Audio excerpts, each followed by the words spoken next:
Yeah, imagine not having running water for weeks. The woman who lives at this home says that's exactly what her family endured, all thanks to a frozen pipe somewhere along Roxborough Avenue. She tells me that after she talked with us today, her water started flowing, but others in the area are still without it. To flush our toilet, we have to hold this and just pour it in. This is how Kathleen McFadden and her family managed not having running water for 15 days. It's been a very long February.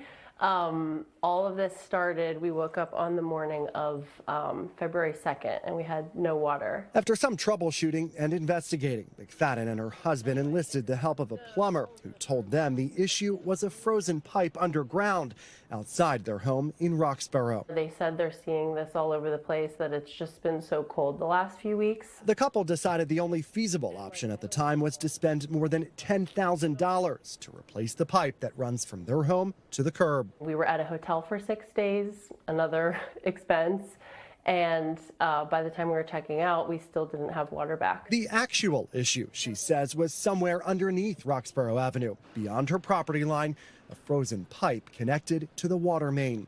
So that's when she called the Philadelphia Water Department, looking for answers. And we were told from the curb all the way to the water main is actually the homeowner's responsibility, and they said wait for it to thaw. McFadden is not alone. Over the past 2 days, NBC 10 has spoken with several homeowners in the Roxborough and Manayunk sections of the city who say they're experiencing the same issue, a frozen pipe somewhere on their street. On its website, the Philadelphia Water Department makes it clear the customer's responsibility extends beyond their property line up to the water main.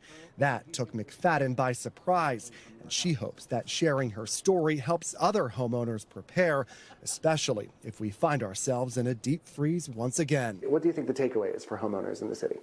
Yeah, I think this was really eye-opening for us, and I think it's kind of a warning sign for other homeowners where it seemed like there was no rhyme or reason why it was our house and not our neighbors.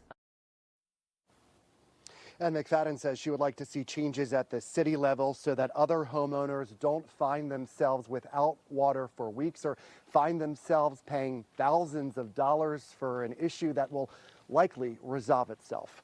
Live in Roxborough, I'm Sheehan, NBC 10 News.